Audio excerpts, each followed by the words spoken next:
सबका खैर मकदम है। मैं डॉक्टर शोकत सेंडार। डियर लर्नर्स, जैसा कि आप जान रहे हैं, हमारा जो ये कोर्स है ये है BEGE 143, जिसका उन्वान है अंडरस्टैंडिंग पोइट्री, यानी कि शायरी को समझना।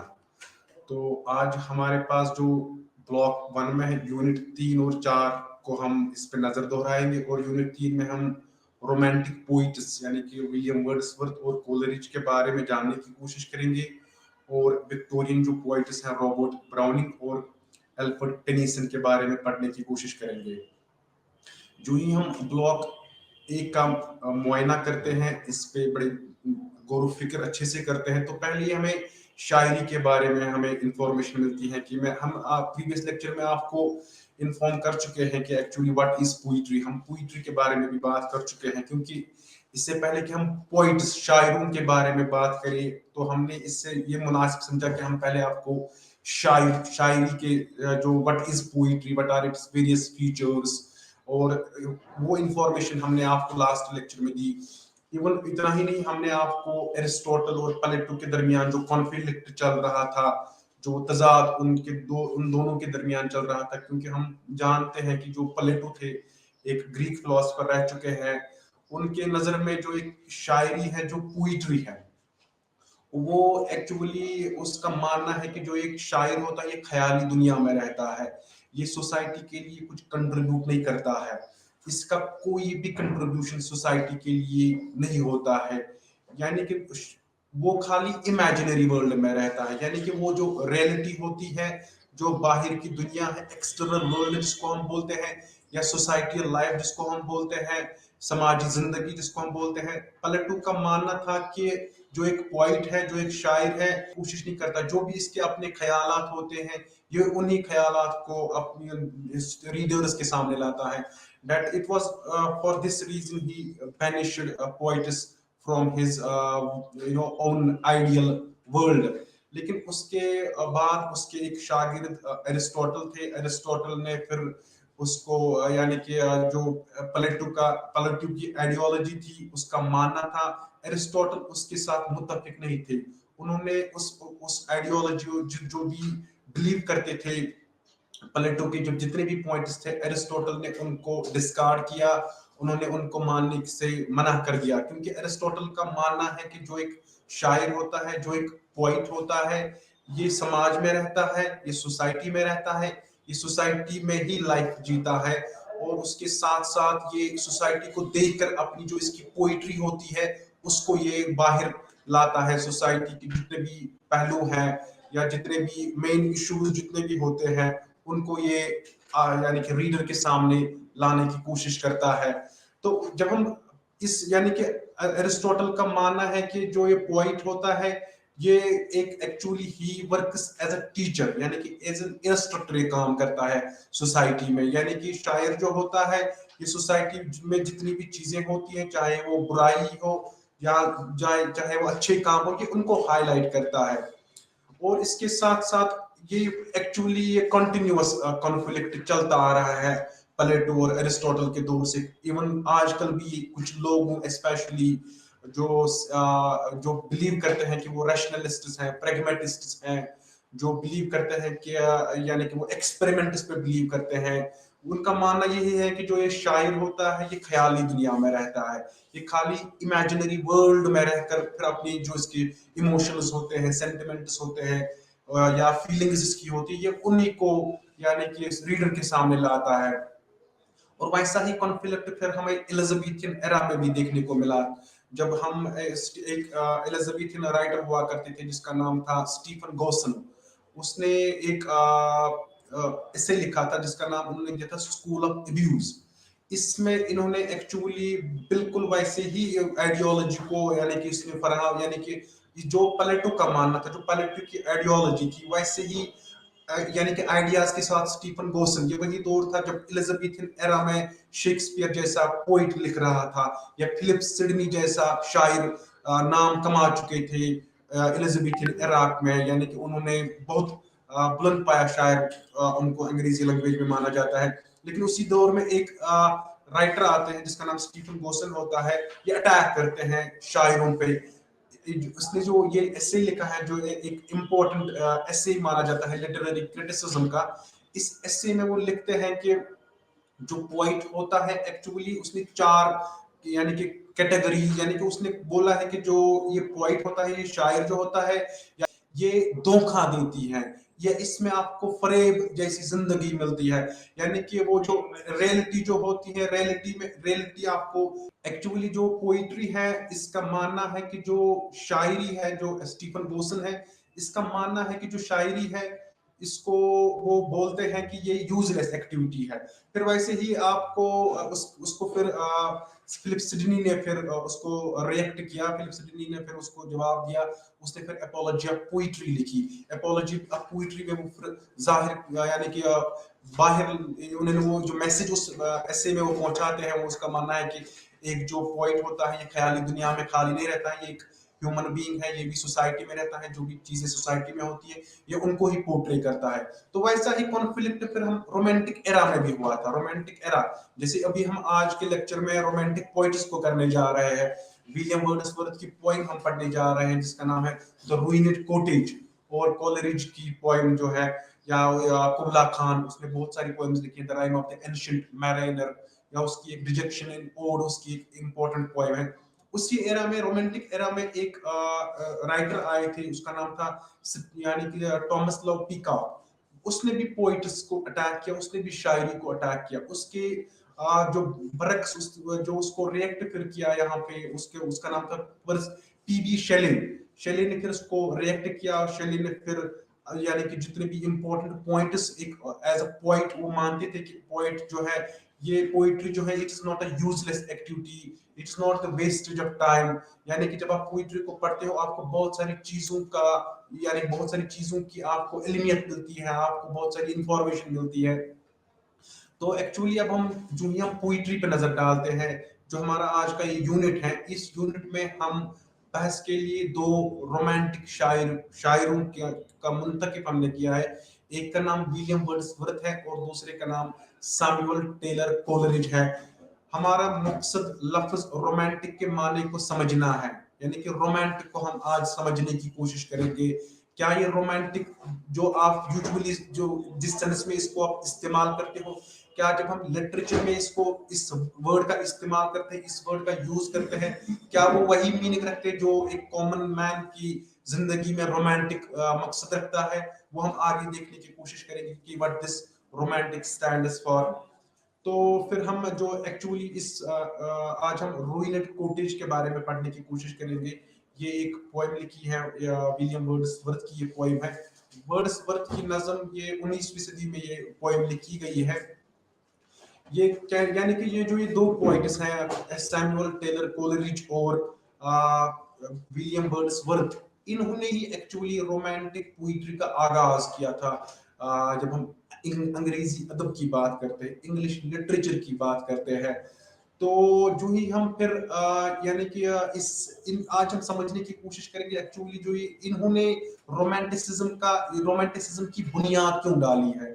इन्होंने रोमांटिसिज्म जो रोमांट इससे पहले जब इन्होंने स्टार्ट किया था लिखना, इससे पहले जो एज हुआ करती थी उसको हम नियो क्लासिकल एज बोलते हैं या ऑगस्टन एज बोलते हैं। एक्चुअली जो रोमांटिक पोएट्स थे, चाहे हम विलियम वर्ड्सवर्थ की बात करें, सैमुअल टेलर कोलरिज की बात करें, पीबी शेले की बात करें, जॉन कीट्स की बात करें, या और भी जितने भी राइटर्स थे, विलियम हैजलेट, चार्ल्स लैम्ब, ये या टॉमस डी कीवंस, ये सारे रोमांटिक एरा के राइटर्स हैं, ये रोमांटिक एरा में लिख रहे थे।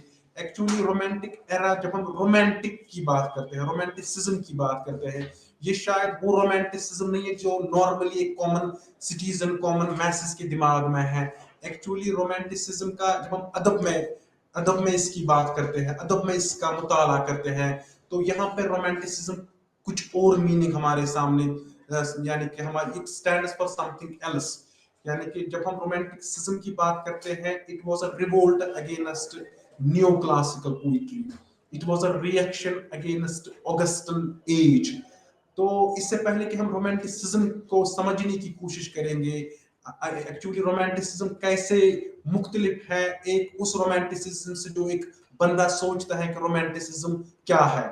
तो उसको समझने के लिए पहले आपको ऑगस्टन एरा का मुआयना करना है, आपने नियो क्लासिकल एज का मुआयना करना है। ये वही एज है जब जॉन ड्राइडन जैसा राइटर लिख रहा था, अलेक्जेंडर पोप जैसा राइटर लिख रहा था, इवन जॉन मिल्टन, यानी कि डैनियल डीफो, बड़े बड़े राइटर्स रह चुके हैं अंग्रेजी जुबान में। तो ये ऑगस्टन एरा में ये पोइट्री लिख रहे थे, नॉवेल्स लिख रहे थे, प्रोज लिख रहे थे, नस्र लिख रहे थे। तो एक्चुअली जो ऑगस्टन एरा के राइटर्स थे, तो जब हम अदब की बात करते हैं, जब हम अदब में रोमांटिसिज्म का मुताला करते हैं, तो पहला ही जो पॉइंट है ये आपको याद रखना है डियर लर्नर्स, ये रिएक्शन थी ऑगस्टन पोइट्री के, यानी कि रिवोल्ट था। It was a sort of a revolt against Augustan age, यानी कि 18th सेंचुरी जो राइटिंग्स थी, 18th सेंचुरी जो पोइट्री थी, जितने भी चाहे वो नॉवेल्स थी, पोइम्स थी या ड्रामास थे, 18th सेंचुरी या ऑगस्टन एरा में रोमांटिसिज्म उसके बरक्स थी। यानी कि रोमांटिक जो राइटर्स थे, उन्होंने जितने भी ऑगस्टन एरा में राइटर्स थे, उन्होंने उनके खिलाफ लिखना स्टार्ट किया। किन के खिलाफ लिखना स्टार्ट किया? जो उनकी आइडियोलॉजी थी, जो वो लिख रहे थे। तो पहला ही इंपॉर्टेंट पॉइंट आप ये याद रखोगे, जो ऑगस्टन एरा में जितने भी राइटर्स थे, वो ऑब्जेक्टिविटी पे बिलीव करते थे, वो रीजन पे बिलीव करते थे, वो इंटेलेक्चुअली साउंड लोग थे। यानी कि जो ऑगस्टन एरा में राइटर्स लिख रहे थे, वो जो भी देख रहे थे, वो अपने रीजन को इस्तेमाल कर रहे थे, अपने दिमाग को इस्तेमाल कर रहे थे। They were putting more emphasis on head rather than on heart. यानी कि वो इमोशंस के साथ उनका ज्यादा लगाव नहीं था, सेंटिमेंट्स या फीलिंग्स के साथ उनका ज्यादा नहीं लगाव था। वो ऑब्जेक्टिविटी, जो भी वो देख रहे थे, जो भी वो प्रूव कर रहे थे चीजें, वो उन्होंने उन चीजों पे लिखना स्टार्ट किया था। जब हम रोमांटिसिज्म की बात करते हैं, रोमांटिसिज्म, जो हम रोमांटिक पोइट्री की बात करते हैं, विलियम वर्ड्सवर्थ जैसे पोइट की बात करते हैं, उनमें आप ज्यादातर इमोशंस देखते हो उनकी पोइट्री में। उनकी पोइट्री में आप क्रिएटिविटी देखते हो, सेंटिमेंट्स देखते हो, फीलिंग्स देखते हो। और जो ऑगस्टन एरा के राइटर्स थे, उन वो बिलीव करते थे जनरल आइडियाज पे। उनका मानना है कि जो भी वो मान रहे थे, उनकी आइडियोलॉजी ये थी कि जो भी अगर कोई बंदा पोइट्री लिखना चाहता है, उनको डील करना है यूनिवर्सल्स के साथ, जनरल आइडियाज के साथ। एज का इनकी रिएक्शन में जो रोमांटिक पोइट्स थे, रोमांटिक पोइट्स बोल रहे थे कि हर एक इंडिविजुअल की जो लाइफ है वो भी इम्पोर्टेंट है। उनकी भी एक बंदा होता है, उसके अपने थॉट्स होते हैं, उसके अपनी सेंटिमेंट्स होते हैं। हम क्यों एक सोसाइटी की जो उनकी हम उनको उनकी फीलिंग्स को रिप्रेजेंट करें? वो चाह रहे थे, जो रोमांटिक पोइट्स थे, हर एक बंदे की जिंदगी उतनी अहमियत रखती है जितनी एक सोसाइटी में सारे बंदों की जो लाइफ है वो इम्पोर्टेंट है। और जो एक और इम्पोर्टेंट चीज, जो ऑगस्टन राइटर्स थे, वो ऑर्डर पे बिलीव करते थे, रेगुलरिटी पे बिलीव करते थे, हार्मनी पे बिलीव करते थे, करेक्टनेस पे बिलीव करते थे। यानी कि वो जो जब भी वो लिखते थे, वो हमेशा उनकी आइडियोलॉजी में ये था कि वो जो ग्रीक राइटर्स हुआ करते थे, वो ग्रीक राइटर्स को फॉलो करते थे। चाहे आप एरिस्टोटल की बात करोगे, हॉरेस की बात करोगे, या प्लेटो की बात करोगे, सोक्रेटिस की बात करोगे, या जितने भी ड्रामेटिस्ट जो भी ग्रीक राइटर्स थे, उनको फॉलो करते थे। क्योंकि जो ऑगस्टन एरा के राइटर्स थे, उनको लगता था कि जो ग्रीक राइटर्स थे, वो इंटेलेक्चुअली बहुत सुपीरियर थे, वो पढ़े लिखे लोग थे, वो इंटेलेक्चुअल्स थे, उनके पास बहुत ज्यादा नॉलेज थी, इंफॉर्मेशन थी, उनके पास बहुत ज्यादा विजडम थी। तो इन्होंने फिर उनको फॉलो करना स्टार्ट किया।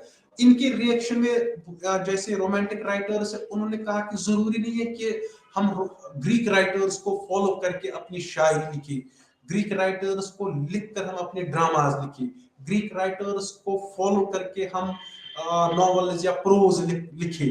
तो इन्होंने फिर पहला ही जो ये, क्योंकि ये रिएक्शन थी, ये रिवोल्ट था ऑगस्टन एरा के जो जितने भी राइटर्स थे। और मोर इम्पोर्टेंटली, जो ऑगस्टन एरा में जो राइटर्स रहते थे, उनका मानना था कि वो बिलीव करते थे कि एक जो लैंग्वेज है, अगर आप कोई पोइट बनना चाहता है, उसको एक प्रॉपर स्ट्रक्चर को फॉलो करना है, प्रॉपर पैटर्न को फॉलो करना है। जैसे हम यूजुअली पोइट्री की बात करते हैं, पोइट्री में हम जब हम शायरी की बात करते हैं, शायरी का मुताला करते हैं, तो वहां पे हमें पहले ही राइम स्कीम मिलती है, वहां पे हमें इलिटरेशन का ख्याल, जब जब भी कोई पोइट लिखता है या अगर आप में से कोई पोइट अभी है या पोइट बनने की कोशिश कर रहा है, उसको कुछ चीजों का ख्याल रखना है। जैसे राइम स्कीम बहुत एक इम्पोर्टेंट ट्रेट है, फंडामेंटल ट्रेट है पोइट्री का। तो पहले आपको राइम स्कीम का ख्याल रखना है, फिर आप इलिटरेशन का ख्याल रखते हो, फिर आप मेटाफोर्स का इस्तेमाल करते हो, फिर आप सिंबोलिज्म का इस्तेमाल करते हो। यानी कि ये जो रोमांटिक पोइट्स थे, ये इनका मानना था कि जरूरी नहीं है कि हम इस स्ट्रक्चर को फॉलो करें, आप अपने तरीके से भी पोएम लिख सकते हो। कोई भी पोइट बन सकता है, जरूरी नहीं है कि एक बंदा जो पढ़ा लिखा हो, जिसने तालीम हासिल की हो, जो यूनिवर्सिटी गया हो, वही पोइट बन सकता है, नहीं। रोमांटिक पोइट्स का मानना है, मोर पर्टिकुलरली विलियम वर्ड्सवर्थ और सैमुअल टेलर कोलरिज का मानना है कि हर कोई भी बंदा पोइट्री लिख सकता है।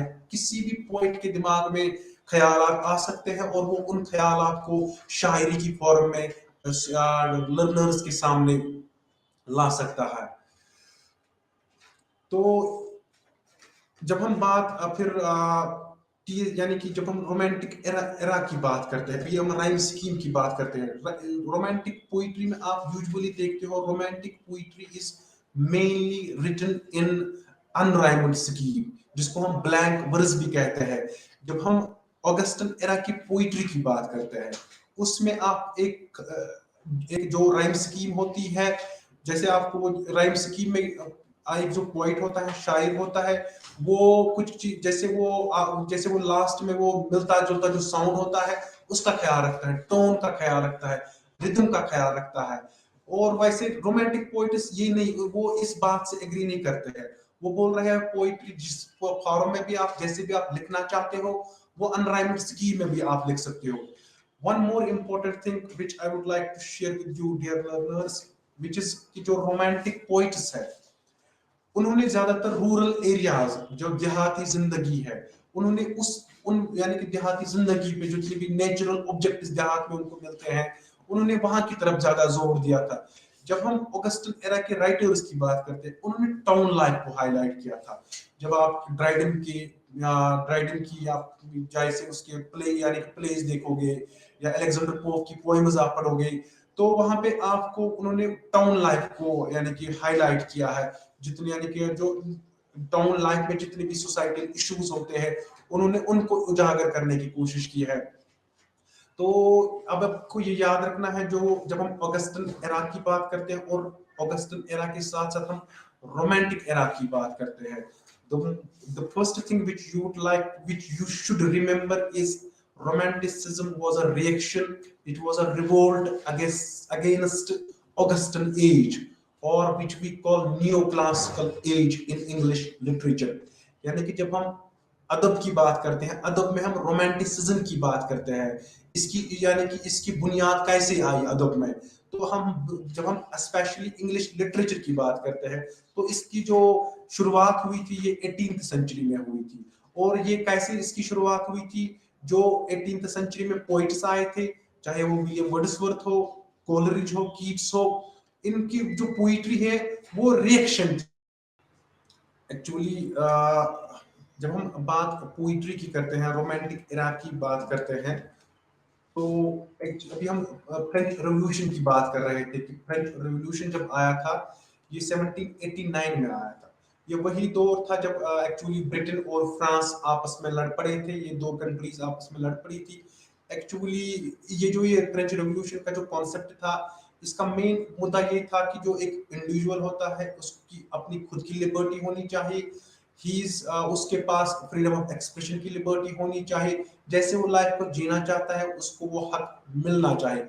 उस वैसे ही एक जो हम रोमांटिसिज्म की बात करते हैं, रोमांटिक पोइट्स का भी यही मानना है कि जरूरी नहीं है कि हम फॉलो किनको करें, ग्रीक राइटर्स को करें। ग्रीक राइटर्स को फॉलो करने का जो मकसद था किनका था, वो ऑगस्टन राइटर्स थे, जो न्यू क्लासिकल राइटर्स थे। चाहे जॉन ड्राइडन की हम बात करें, अलेक्जेंडर पोप की हम बात करेंगे, वो उनका मानना था कि ग्रीक राइटर्स जो है ये we should follow them, we should follow their teachings. जो भी उन्होंने लिखा है हमने बिल्कुल उनको कॉपी करना है, हमने उनको इमिटेट करके पोइट्री लिखनी है।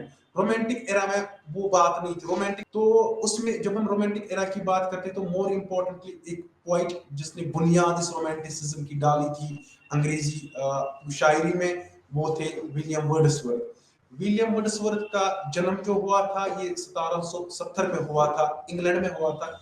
इस 7 अप्रैल 1770 में इसका बर्थ हुआ था इंग्लैंड में, जहां पे इसका जो इसकी जो रिवर डरवंट एक रिवर है जो फ्लो करता है, जो जो बहता है वहां इंग्लैंड में, तो उसी के आसपास विलियम वर्ड्सवर्थ का जन्म हुआ था।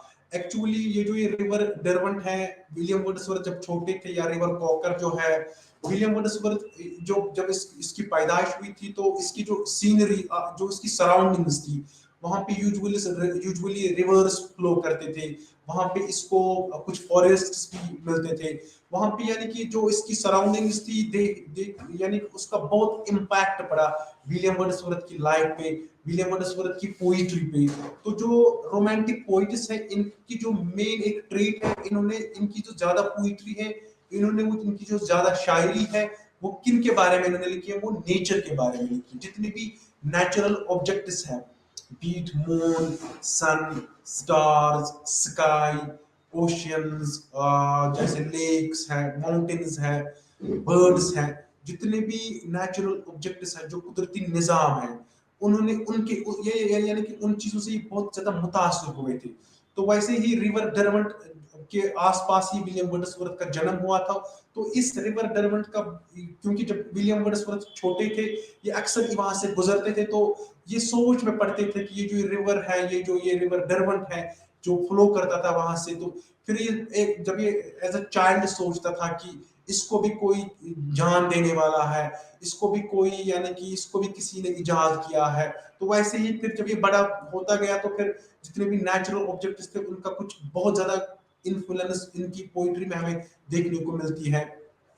जब हम वर्ड्सवर्थ की पोइट्री का मुताला करते हैं, एक्चुअली जो उसकी शायरी है वो लिरिकल बैलेड से इन्होंने अच्छी से, इनकी जो लिरिकल बैलेड्स एक पोएम्स कलेक्शन है, ये सैमुअल टेलर कोलेरिज और विलियम वर्ड्सवर्थ ने जॉइंटली कुछ पोएम्स इसमें लिखी है। तो फिर इन्होंने वो उनको पब्लिश करके नाम दिया था लिरिकल बैलेड्स।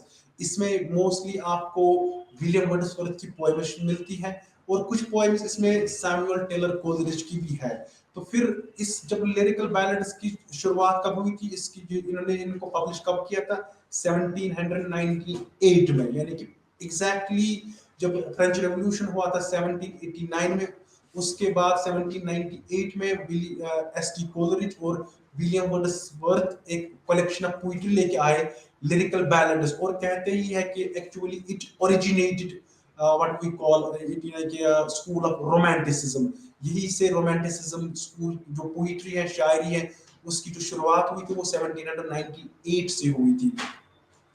तो जब हम एक्चुअली इसमें पोएम्स बहुत सारी हैं विलियम वर्ड्सवर्थ की, जैसे हम उसकी एक पोएम है टिंटर अबे, या द टेबल्स टर्नड माइकल, ये सब पोएम्स लिखी हैं विलियम वर्ड्सवर्थ ने, और इन पोएम्स को इस कलेक्शन में रखा गया है, लिरिकल बैलेड्स जिसका नाम है, या the ode intimations of immortality, ये पब्लिश हुई थी 1804 में। वर्ड्सवर्थ जब हम ओड इंटिमेशंस ऑफ इमोर्टैलिटी की बात करते हैं, एक्चुअली ये एक बहुत बड़ी पोएम है। इसको हम प्रिल्यूड की नजर से भी देखते हैं, प्रिल्यूड की फॉर्म में ये एक्चुअली जब स्टार्ट किया था विलियम वर्ड्सवर्थ ने इस पोएम को, तो फिर फाइनली 1850 में इस पोएम को विलियम वर्ड्सवर्थ ने कंप्लीट किया था द प्रिल्यूड की फॉर्म में। Actually it is the autobiographical form, जब से it is written in autobiographical form. जब हम ऑटोबायोग्राफी की बात करते हैं, ऑटोबायोग्राफी की हम बात जब हम करते हैं, इसका मुताला जब हम करते हैं, ऑटोबायोग्राफिकल पोएम हम उस पोएम को बोलते हैं जो एक शायर ने अपनी जिंदगी के बारे में लिखी हो, अपनी जो उसकी चाइल्डहुड है, उसकी जो लाइफ, चाहे वो स्कूल गए हो, एजुकेशनल बैकग्राउंड हो, या इसका जो लिटरेरी करियर है, उसने लिटरेरी करियर में कैसे वो जिंदगी को, क्या कैसे मुश्किलात, किन किन मुश्किलात को उसको सामना करना पड़ा। तो फिर वो ऑटोबायोग्राफी में एक जो अपनी एक खुद की दास्तान एक राइटर बयान करता है। तो एक्चुअली जब हम वर्ड्सवर्थ की बात करते हैं, वर्ड्सवर्थ को बहुत ज्यादा इन्फ्लुएंस उसको किया था एक्चुअली फ्रेंच रिवॉल्यूशन ने। फ्रेंच रेवोल्यूशन का भी बहुत ज्यादा इन्फ्लुएंस था विलियम वर्ड्सवर्थ की लाइफ पे। और उसके साथ साथ जब हम उसकी पोइट्री का मुताला करते हैं, उस आप यूजुअली देखते हो जितने भी मेन फीचर्स हैं फ्रेंच रिवॉल्यूशन के, यानी कि अभी हम बात कर रहे थे कि जो ऑगस्टन पोइट्री जो थी उसके बरक्स लिखा था विलियम वर्ड्सवर्थ ने। जैसे विलियम वर्ड्सवर्थ की पोइट्री का जब आप मुताला करते हो वहां पे आप मोर यानी कि वहां पे आपको क्या देखने को मिलता है, William Wordsworth poetry is full of what we call creativity, imagination वहां पे है, इमोशंस आपको वहां पे मिलते हैं, वहां पे आपको सेंटिमेंट्स विलियम वर्ड्सवर्थ के खुद के मिलते हैं, विलियम वर्ड्सवर्थ के खुद के जो उसके विचार थे वो आपको वहां पे देखने को मिलता है।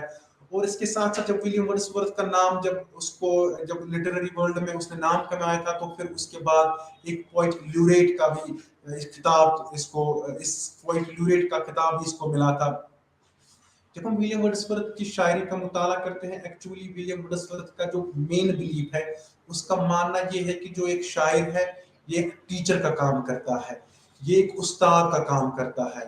जैसे एक उस्ताद बच्चों को समझाता है, उनकी प्रॉब्लम्स जो होती है उनको सॉल्यूशंस देते हैं, William Wordsworth believed a poet is like a teacher, he is like an instructor, he is like a preacher for his reader। यानी कि आपको वो बहुत कुछ समझाता है। जैसे हम विलियम वर्ड्सवर्थ की शायरी देखते हैं, वहां पे हमें बार बार विलियम वर्ड्सवर्थ अपनी शायरी में समझाते हैं कि जो नेचुरल ऑब्जेक्ट्स है इनकी भी खुद की लाइफ है, ये भी they are you know they are like they are having a life like human beings, they are sentient beings, जैसे हम ह्यूमन बीइंग्स की लाइफ है वैसे ही एक जो नेचर पोएट जो होता है William Wordsworth, we all know he is being considered one of the greatest poets of nature। यानी कि विलियम वर्ड्सवर्थ का मानना है कि जितने भी नेचुरल ऑब्जेक्ट्स हैं इनकी खुद की जिंदगी है, इनकी भी खुद की लाइफ है। तो जो नेचर जब यानी कि वो बहुत सेंसिटिव, जो नेचर पोएट्स होते हैं ये बहुत सेंसिटिव होते हैं। अगर हम एक फ्लावर की बात करेंगे, एक गुलाब की बात करेंगे, जब हम नॉर्मली जब हम कॉमन सिटीजन जो कॉमन मैसेज होते हैं, ऑर्डिनरी सिटीजन जो होते हैं, अगर हम किसी फूल को सड़क पे देखते हैं हम उसको कुचल देते हैं अपने पाँव के नीचे, जो हमें कोई फर्क नहीं पड़ता है उससे। लेकिन जब एक शायर जो होता है, जो सेंसिटिव शायर हो और वो शायर जो नेचर के बारे में लिखता है लिखता हो, तो उसको बड़ा जख्म पहुंचता है कि जब वो किसी बंदे को देखता है, उसके पाँव तले एक जो फूल है, रोज है, फ्लावर है, वो उसको कुचल देता है, क्योंकि उसको जख्म इसलिए पहुंचता है कि वो बोलता है कि इसकी भी खुद की लाइफ है, इसके भी अभी कुछ और दिन बाकी हैं। तो you will have to remember this thing कि जो एक नेचर पोएट होता है ही बिलीव्स, जो एक नेचुरल ऑब्जेक्ट होता है it feels like a human being, it is having senses like human beings. तो वर्ड्सवर्थ जब हम बात करते हैं, फिर इसकी जब हम शायरी की बात करते हैं, और मोर इम्पोर्टेंटली वो क्यों बोलता है कि जो एक शायर होता है ये टीचर का काम करता है। जैसे हमने लास्ट लेक्चर में भी आपको बोला है कि जो प्लेटो का मेन जो थ्रस्ट था वो क्या था, एक जो शायर होता है वो ख्याली दुनिया में रहता है, वो सोसाइटी के लिए कोई कंट्रीब्यूट नहीं करता है। वर्ड्सवर्थ का मानना है कि जो एक शायर है, चाहे हम विलियम वर्ड्सवर्थ की बात करें, चाहे हम शेले की बात करें या हम फिलिप सिडनी की बात करें, ये जो ये राइटर्स हैं ये शायरी के साथ साथ क्रिटिक्स भी थे, इन्होंने क्रिटिसिज्म भी लिखी इन्होंने बहुत सारे एसेज लिखे हैं क्रिटिसिज्म पे। जैसे फिलिप सिडनी की बात अगर हम करेंगे, अभी हम कुछ देर पहले आपको समझाने की कोशिश कर रहे थे कि स्टीफन गोसन जब आए थे एलिजाबेथन एरा में, वो एक राइटर रह चुके हैं, उन्होंने उनका मेन मुद्दा जो था उन्होंने बोला था कि अब जो स्कूल ऑफ अब्यूज उसने एक वर्क लिखी थी, उसमें उसने लिखा है कि जो शायर होता है यानी कि जो पोइट्री होती है it is a mother of lies, यानी कि जो शायरी है इसमें आपको धोखा मिलता है, ये आपको कुछ नहीं यानी कि कुछ कंट्रीब्यूशन नहीं मिलता, यहाँ से इंसान कुछ सीखता नहीं है। एक जो और उसके साथ साथ उसने लिखा है कि यानी कि स्टीफन गोसन की जब हम बात करते हैं उसकी उसकी जो वर्क है स्कूल ऑफ अब्यूज की बात करते हैं, वहां पे वो लिखते हैं कि पोइट्री प्रमोट्स इमोरल, यानी कि पोइट्री प्रमोट्स इमोरलिटी, यानी कि जो शायर होता है ये इमोरलिटी को यानी कि रीडर पे उसका जो जितने भी गलत काम होते हैं, जितनी भी बुराइयां होती हैं ये शायर जो होता है उन्हीं चीजों को आगे रीडर के सामने लाता है। तो ऑब्वियसली स्टीफन गोसन का मानना है कि जितनी भी बुराइयां सोसाइटी में होती है, फिर उन्हीं चीजों को शायर रीडर के सामने लाता है, तो ऑब्वियसली उनका फिर गलत इम्पैक्ट पड़ेगा एक रीडर पे। लेकिन उसको फिर क्रिटिक किया, उसको फिर रिएक्ट किया फिलिप सिडनी ने। उस फिलिप सिडनी की एक वर्क है apology for poetry. Apology for poetry जो है इस फिलिप सिडनी ने लिखी थी, किसको लिखी थी, यानी कि ये जो ये वर्क है फिलिप सिडनी की एपोलॉजी फॉर पोइट्री, उसने फिर वो रिएक्शन में लिखी थी किसको, यानी कि जवाब देने की कोशिश की थी उसने स्टीफन गोसन को। वैसे ही जैसे ही पीबी शेली ने जो डिफेंस ऑफ पोइट्री एक वर्क लिखी है, एक एसे जो उसने लिखा था, उसने टॉमस लव पीकॉक के बरक्स वो लिखा था। टॉमस लव पीकॉक ने एक ऐसे लिखा था, लिटरेरी पीस लिखा था उसने, जिसका नाम उन्होंने फोर एजेस ऑफ पोइट्री का नाम दिया था। उसमें भी यानी कि आपको ये याद रखना है, प्लेटो, स्टीफन गोसन और टॉमस लव पीकॉक, ये तीन ऐसे राइटर्स रह चुके हैं जो शायरों के खिलाफ थे। बहुत सारे इसके बावजूद भी, बहुत सारे इनके बावजूद यानी कि इनके बाद भी बहुत सारे राइटर्स आए जिन्होंने शायरों को क्रिटिसाइज किया, उन पे तनकीद की, बार बार दोहराया कि शायर जो होता है ये ख्याली दुनिया में रहता है, ये कुछ कंट्रीब्यूट नहीं करता है सोसाइटी के लिए। लेकिन उनके बरक्स फिर फिलिप सिडनी की एपोलॉजी फॉर पोइट्री और पीबी शेली की डिफेंस ऑफ पोइट्री, ये दो वर्क्स है। अगर आप डियर लर्नर्स आप देखना चाहते हो कि वाकई जो एक शायर होता है ये सोसाइटी के लिए कुछ कंट्रीब्यूट नहीं करता है, या आप देखना चाहते हो एक जो शायर होता है ये सच में कुछ कंट्रीब्यूट करता है सोसाइटी के लिए, तो then you will have to read these two pieces of literature. One यानी कि पीस, ये एक जो लिखा है फिलिप सिडनी ने जिसका टाइटल है apology for poetry. Apology for poetry Philip Sidney की एक किताब है, इसका आप मुताला कर सकते हो। और उसके साथ साथ पीबी शेली की एक बुक है डिफेंस ऑफ पोइट्री, यानी कि डिफेंड उसने किया पोइट्री को, यानी कि उसने फिर वहां पे लिखा जो एक शायर होता है इसका बहुत इम्पैक्ट होता है सोसाइटी पे, इसका बहुत इम्पैक्ट होता है इवन गवर्नमेंट्स पे भी। जैसे हमने लास्ट लेक्चर में भी बात की थी, हमने यूनिस डिसूजा की बात की, हमने यूनिस डिसूजा की एक पोएम उसने लिखी है marriages are made. Marriages are made में यूनिस डिसूजा क्या बार बार डिस्कस करती है, मैरिजेस आर मेड में वो लिखती है अपनी जो उसकी कजिन सिस्टर होती है जिसका नाम एलिना होता है, एलिना की शादी के बारे में वो पोएम लिख रही है जो जिसका टाइटल है मैरिजेस आर मेड। इसमें एक्चुअली जो यूनिस डिसूजा है वो एलिना की जो उसकी कजिन सिस्टर है उसकी जो, वो एक्चुअली खाली कजिन सिस्टर की दास्तान बयान नहीं कर रही है उस पोएम में, actually she depicts the story of each and every would be bride, यानी कि जो भी दुल्हन होती है उन उसको किन किन मुश्किलात का सामना करना पड़ता है। यानी कि जो यूनिस डिसूजा है उसने अपनी जो उसकी कजिन सिस्टर है एलिना, उसने देखा जब एलिना की शादी हो रही है उसके जो ग्रूम साइड थे, जो दुल्हा के साइड जो फैमिली उसकी थी, उन्होंने बहुत सारी परेशानियों में जो ये दुल्हन की एलिना इसको डाला था। फिर एक जो राइटर होता है फिर एक्चुअली यूनिस डिसूजा देख रही थी कि जो ग्रूम साइड है पहले इन्होंने चेक किया था कि एलिना की फैमिली में कोई ऐसा पेशेंट तो नहीं है, मेंटली कोई अनसाउंड तो नहीं है, टीबी से कोई तो सफर नहीं कर रहा है, या ऐसा तो नहीं है कि जो इसका फादर है एलिना का वो is he capable of paying dowry. जब यानी कि फिर उसके बाद एलिना का खुद चेकअप किया जाता है, उसको ये यानी कि फिर बाद में देखा जाता है कि whether Elina is able to see objects from a distance. उसके बाद उसको देखा गया कि whether there are any cavities in her teeth or not। तो एक्चुअली जब एक यहाँ पे हम बात कर रहे हैं, जब हम पीबी शेले की बात करते हैं, फिलिप सिडनी की बात करते हैं, उनका मानना है कि जो एक शायर है he always tries to depict poetry events, यानी कि इंसिडेंट्स रियलिस्टिकली, जिसको हम वेरिसिमिलिट्यूड भी बोलते हैं लिटरेचर में। यानी कि एक जो राइटर होता है वो हकीकत को बयान करने की कोशिश करता है, वो उन्हीं चीजों को आगे लाता है रीडर के सामने जो वो खुद देखता है। जैसे अभी हमने यूनिस डिसूजा की बात की है, यूनिस डिसूजा इस पोएम में किन चीजों को हमारे सामने लाती है, वही कि एक मैरिज में एक लड़की को किन किन मुश्किलात से गुजरना पड़ता है, किन किन कौन कौन सी अजियत मिलती है एक लड़की को, पहले दुल्हन बनने तक किन किन कौन सा सफर उसको तय करना पड़ता है।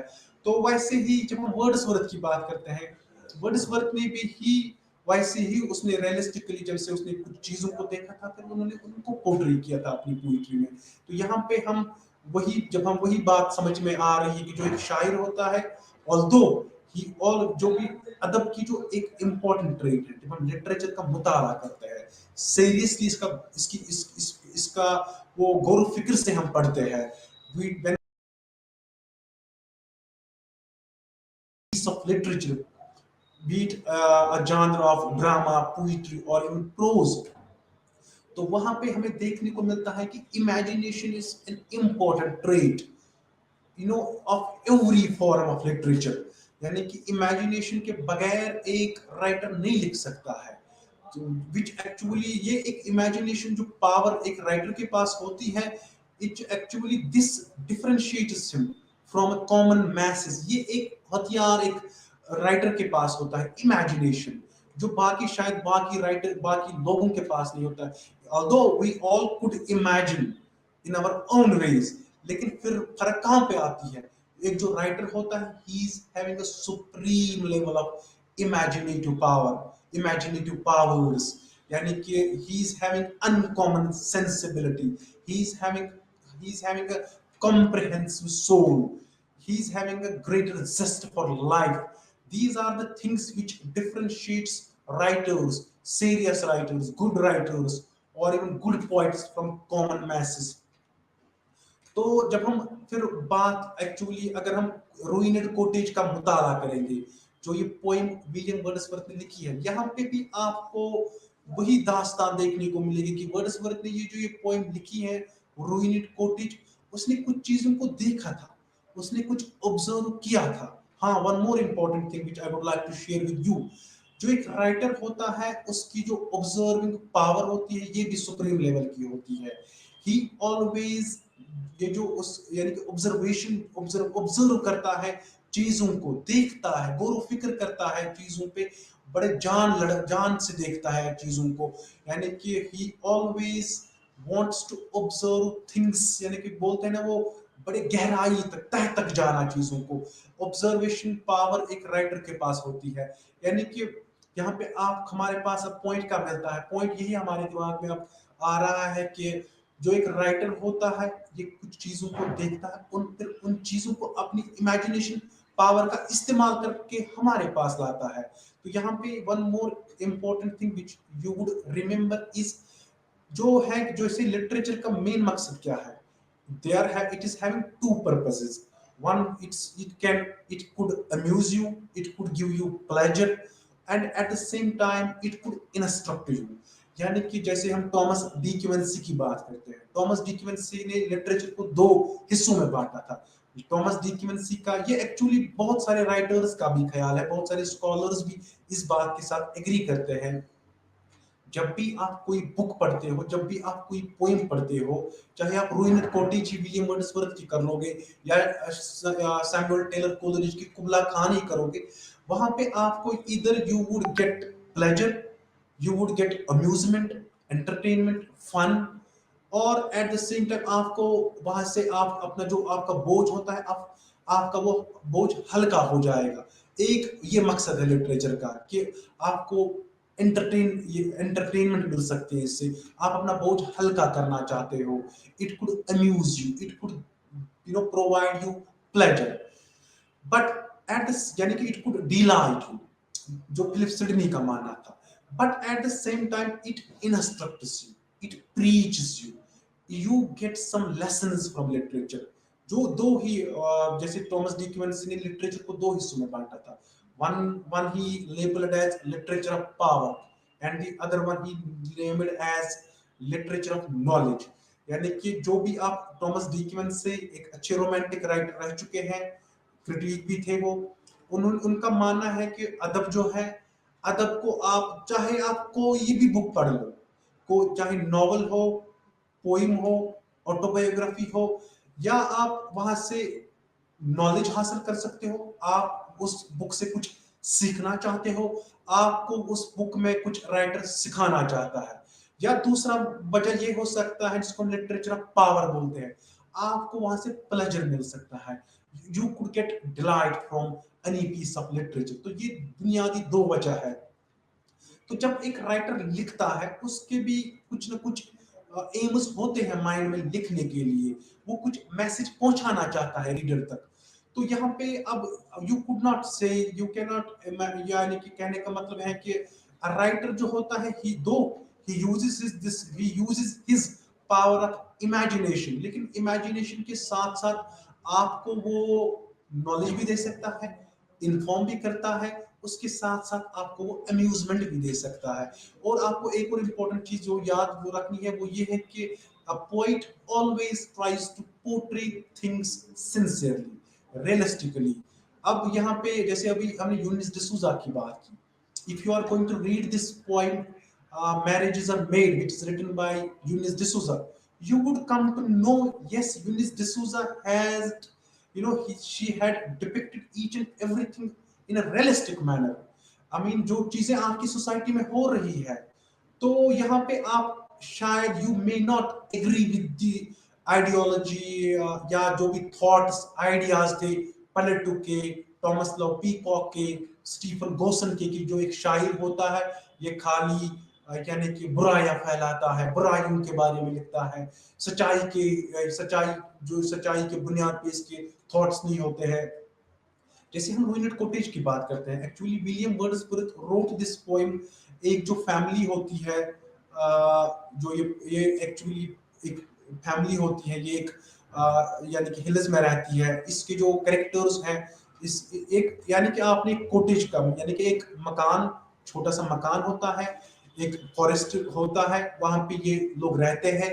ये इनकी मार्गरेट एक वुमन होती है, इसके हस्बैंड होते हैं रॉबर्ट, और उनके दो बच्चे होते हैं। अब यू यू कुड इमेजिन कि ये जो वर्ड्सवर्थ है, क्या इसने खुद सच में ये फैमिली देखी थी तो फिर उसके बाद ये पोएम लिखी थी, या इसके खुद की इमेजिनेशन थी, या इसके खुद ख्यालात थे।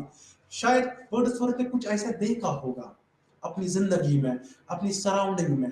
तो फिर उसने, एक जो राइटर होता है उसके पास पोएटिक लाइसेंस होती है। जरूरी नहीं है कि एक जो राइटर है वो वही जो जिस फैमिली को देखकर शायद वर्ड्सवर्थ ने पोएम लिखी है, जरूरी नहीं है मैर्गरेट ही वो उस वुमन का नाम होता, या रॉबर्ट ही उस फैमिली के हेड मेंबर होते। वो नाम आप डिफरेंट भी रख सकते हैं। अच्छा, जब आप इस पोएम का मुताला करते हो, एक्चुअली विलियम वर्ड्सवर्थ इस पोएम में हमें दिखाते हैं कि एक जो फैमिली होती है, ये कॉटेज में रहते हैं, मकान में रहते हैं। विलियम वर्ड्सवर्थ शायद वहां से गुजरते हैं, फिर देखते हैं पेडलर इसमें एक नरेटर होता है जो हमें ये इस पोएम में दास्तान हमारे सामने लाता है कि एक्चुअली ये जो एक फैमिली है इन पे क्या गुजरती है, ये कैसे लाइफ जी रहे हैं। तो जब मैर्गरेट जो होती है, एक्चुअली ये कॉटेज में रहते हैं, इनके साथ इनके हस्बैंड भी होते हैं रॉबर्ट, और इनके दो बच्चे भी होते हैं। एक्चुअली इस पोएम में वर्ड्सवर्थ अब क्या लिखता है कि ये फैमिली है, इनका जो मेन सोर्स ऑफ इनकम होता है शायद वो एग्रीकल्चर होता है, वो क्रॉप्स से इनको या वहां से लाइफ जिंदगी गुजारते हैं। अब क्या होता है कि एक दिन प्लेग होता है, यानी कि कहत होती है, क्रॉप्स ग्रो नहीं करते हैं।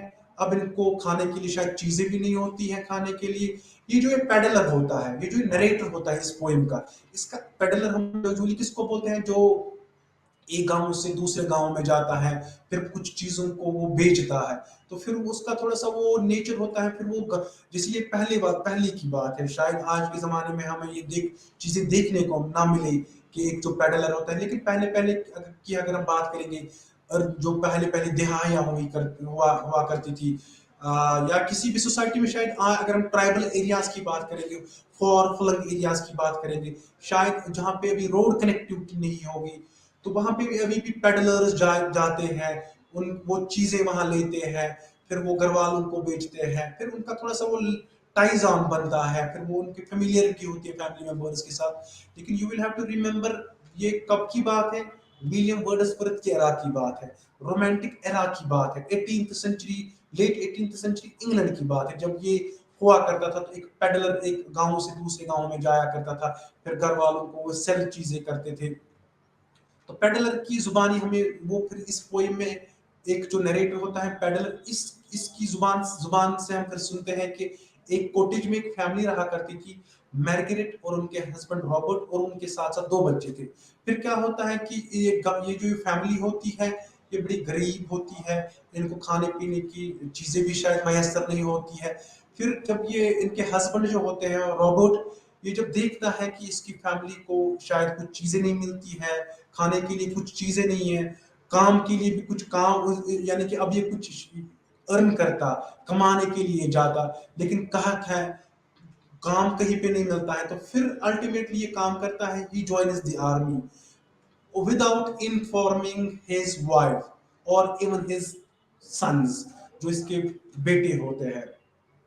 क्योंकि इसकी जो थॉट ये होता है कि जो इसके अपने बेटे होते हैं, ये उनको उनकी परवरिश करने की, उनको परवरिश, उनको खाने पीने की आइटम्स मैसर होने चाहिए, वो आइटम्स जो खाने पीने की चीजें हैं जो डेली बेसिस पे इस्तेमाल होते हैं।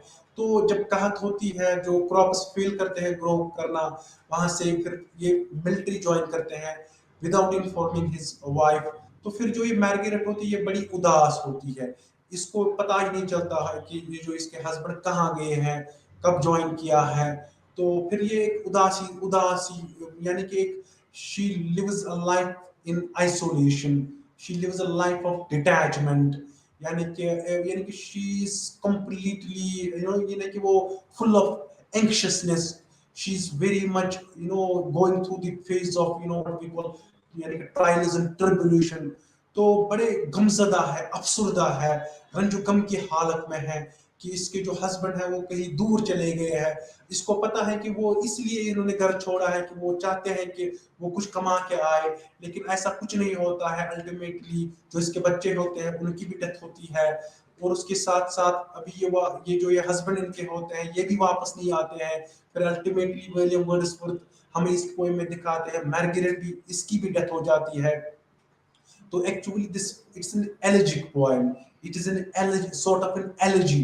यानी कि यहाँ पे आपको, जब आप इस पोएम को पढ़ते हो, यहाँ पे आपको एक फैमिली की जो उन पे क्या गुजरती है, किसकी वजह से, जब एक प्लेग आता है, जब कहत होती है, यानी कि यहाँ पे William Wordsworth actually shows us the significance of nature.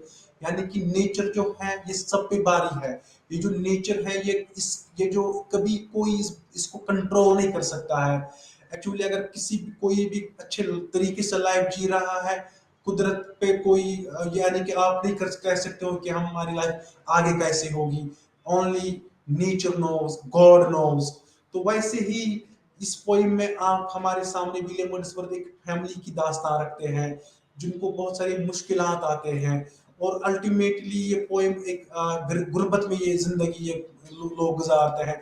तो इस पोइम में एक्चुअली विलियम वर्ड्सवर्थ क्या दिखाना चाहता है, वो तो है कि वो इन्फ्लुएंस ऑफ नेचर दिखाना चाहता है, सुपीरियरिटी ऑफ नेचर दिखाना चाहता है, लेकिन उसके साथ साथ वो एक्चुअली जो एक फैमिली एक कॉटेज में एक अच्छी जिंदगी गुजारते थे, एक बड़े लग्जूरियस लाइफ गुजार रहे थे। अल्टीमेटली एक कहत की वजह से, एक प्लेग की वजह से सब कुछ इनका फिर बंद हो गया, एवं खाने पीने के लिए भी इनके पास कुछ चीजें नहीं रही। तो ये यानी कि नेचर के बारे में, superiority of nature, nature which is long lasting, यानी कि इसका इम्पैक्ट यानी कि आप इसको कंट्रोल नहीं कर सकते हो। तो इसमें फिर हमें सिंपैथी करते, यानी कि हम जब अब इस पोइम को पढ़ते हो, फिर हमें वो हमदर्दी का एहसास होता है इस पोइम में। तो यहाँ पे अब वही बात फिर से आ रही है, जब आप इस पोइम को पढ़ते हो, जब आप इस पोएम का मुताला करते हो, तो आपको देखने में मिल रहा है कि विलियम वर्ड्सवर्थ ने शायद, अगर उसने इमेजिनेशन का ही इस्तेमाल किया है, उसने अपने ख्यालात को ही इस पोएम में रखा है, शायद उसने कहीं ना कहीं ये इंसिडेंट देखा होगा अपनी लोकेलिटी में, अपनी सराउंडिंग में। शायद कोई एक पोएम कॉटेज में रहा करती थी, जो एक लग्जूरियस लाइफ गुजार गुजार रहे थे, जिनके पास पैसे थे, सब कुछ था, शोहरत थी उनके पास, माल दौलत उनके पास था, लेकिन अल्टीमेटली अ प्लेग केम, अ प्लेग, एक्चुअली जब ये प्लेग आया, तो कहते जब इनकी लोकेलिटी में आया, तो नॉर्मली फिर क्या हो गया, इनके पास पैसे भी नहीं रहे, इनके पास, और इस इतना ही नहीं, एक गुर्बत की स्टेज में चले गई। उसके साथ साथ इवन फिर विलियम वर्ड्सवर्थ इस पोएम में हमें दिखाते हैं कि नॉट ओनली दिस, एक जो हस्बैंड इनके होते हैं, मार्गरेट के जो हस्बैंड होते हैं रॉबर्ट, रॉबर्ट इतने फ्रस्ट्रेटेड होते हैं, इतने एंक्शियस होते हैं, इतने नर्वस होते हैं कि वो सोच में पड़ते, यानी कि पढ़ते हैं कि अब पैसे कहाँ से आए, अब मैं अपनी फैमिली का गुजारा कैसे करूं। फिर वो सोचता है कि वो फिर then he joins this army even without apprising his family members। यानी कि आप इमेजिन कर सकते हो, जैसे अभी हमने आपके साथ बात की, जब हम रोमांटिक पोइट्री का मुताला करते हैं, जब हम रोमांटिक शायरी का मुताला करते हैं, वहां पे आपको मेन चीजें जो मिलती है, it is based on sentiments. यहाँ पे आपको इमोशंस मिलते हैं, यानी कि फीलिंग्स। जब आप इस पोएम को पढ़ते हो, आप भी अंदर से फील करना, महसूस आपको होता है कि यानी कि आप भी अफसरदा होते हो कि एक फैमिली जो लग्जूरियस लाइफ गुजारते थे, अब रुइनेड कॉटेज, विलियम वर्ड्सवर्थ ने इस पोएम का टाइटल रखा है रुइनेड कॉटेज। यानी कि वही कॉटेज, वही मकान, अगर हम आज की जुबान में इस्तेमाल करेंगे, जो एक जमाने में चमकता था, दमकता था, यानी कि लाइफ बड़े लग्जूरियस लाइफ यानी कि लाइफ स्टाइल से गुजार रहे थे लोग। अब वही जो कॉटेज है, वही जो महल है, वही जो पैलेस है, उसमें अब लोगों की, जितने भी वो फैमिली मेंबर्स थे, 4 में से तो 3 की डेथ हो गई है, प्लेग की वजह से, पॉवर्टी की वजह से, गुर्बत की वजह से। तो यहाँ पे आप जैसे ये चीजें आप शायद ऑगस्टन पोइट्री में नहीं देखोगे, ये चीजें शायद आप नियो क्लासिकल पोइट्री में नहीं देखोगे। I am not saying, generalise करने की कोशिश नहीं कर रहा हूँ, वहां पे भी आपको सेंटिमेंट्स मिलेंगे, वहां पे भी आपको इमोशंस मिलेंगे। अगर late classical poet, neo classical poets को पढ़ने की कोशिश करोगे, अगर आप इवन अलेक्जेंडर पोप की ही पोइट्री पढ़ोगे, जॉन ड्राइडन की ही कुछ राइटिंग्स पढ़ोगे, वहां पे भी आपको कहीं कहीं पे इमोशंस देखने को मिलेंगे। लेकिन जब हम रोमांटिक पोइट्री की बात करते हैं, it is mainly based on emotions, imagination. You find lots of sentiments in romantic poetry। यानी कि आपको बहुत ज्यादा पैशन मिलता है, यानी कि आपको जो जितने भी एक इमोशनल टाइप ऑफ पोइट्री जब आप पढ़ना चाहते हो, रोमांटिक पोइट्री उसके लिए बेस्ट है। अब यहाँ पे क्वेश्चन रेज होता है, क्या खाली रोमांटिक एलिमेंट जो है, चाहे इमेजिनेशन की बात करेंगे हम, इमोशन की बात करेंगे हम, फीलिंग्स की बात करेंगे हम, सेंटिमेंट्स की बात करेंगे हम, क्या खाली हम रोमांटिक पोइट्स में ही देखते हैं? क्या ये चीजें हम एलिजाबेथन पोइट्स में नहीं देखते हैं?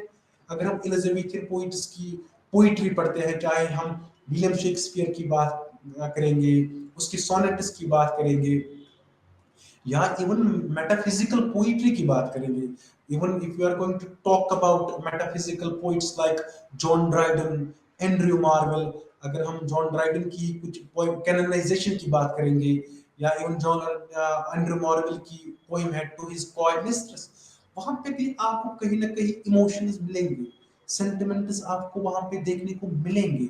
लेकिन शायद अगर आप उनकी दूसरी वाली पोएम्स पढ़ोगे, वहां पे आपको वो ऑब्जेक्टिविटी मिलेगी, रैशनलिज्म मिलेगा। लेकिन जब हम रोमांटिक पोइट्री का मुताला करते हैं, विलियम वर्ड्सवर्थ की पोइट्री का मुताला करते हैं, जॉन कीट्स की पोइट्री का मुताला करते हैं, इट इज यानी कि they had laid much greater, I should say greater emphasis on imagination। वहां पे इमेजिनेशन का बहुत ज्यादा इस्तेमाल किया गया है, यानी कि वहां पे आपको बहुत ज्यादा सेंटिमेंट्स देखने को मिलेंगे। जैसे अभी अभी अपन ये पोएम कर रहे थे, रुइनेड कॉटेज की बात कर रहे थे, जब आप इस पोएम का अच्छे से मुताला करते हो, इस पोएम को अच्छे से पढ़ते हो, तो आप भी साथ साथ में आपको भी महसूस होता है कि एक जो फैमिली होती है, ये एक अच्छे शहाना तरीके से लाइफ गुजारती है, जिंदगी को बड़े अच्छे से एंजॉय करते हैं। लेकिन all of a sudden there comes this plague, there comes this natural disaster which hampers the growth of what we call crops। वहां पे फिर कहत आती है, उनकी वजह से फिर वहां पे जो वेजिटेबल्स होते हैं, क्रॉप्स होते हैं, जितने भी क्रॉप्स होते हैं वो ग्रो करना स्टार्ट नहीं करते हैं, फसल नहीं उन फसल, यानी कि जो जितने भी फसल के वैरायटीज हैं वो उगाने के काबिल नहीं होते हैं, वो लोग फसल ये उगाते नहीं है, क्योंकि कहत का मकाम होता है, कहत आई होती है एक लोकेलिटी पे। तो अब यहाँ पे क्रॉप फेलियर की वजह से एक फैमिली को, यानी कि नेचुरल डिजास्टर की वजह से एक फैमिली अपने जो उसके फैमिली मेंबर्स होते हैं, they loss their lives due to this crop failure. Even इनका जो हेड होता है, जो इनके मेल मेंबर होता है, इवन वो भी एंजाइटी के स्टेज में होते हैं, वो भी बड़े परेशान होते हैं। फिर वो अपनी फैमिली की, यानी कि उनका गुजारा करने के लिए फिर वो मिलिट्री ज्वाइन करते हैं, यानी कि तलाश में किसकी होती है उसकी, कि वो he is in search of कि money, he just wants to earn money so that he could feed his own family members।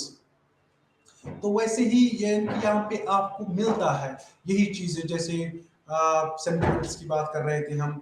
तो डियर लर्नर्स, अब हम जब हम रोमांटिक पोइट्री का मुताला करते हैं, तो जब हम इसका कंक्लूजन, यानी कि अगर हम इसको बड़े डीपर एनालिसिस से देखते हैं, तो कुछ चीजें हैं जो आपको याद रखनी है, वो ये है कि romantic poetry laid greater emphasis on the power of imagination.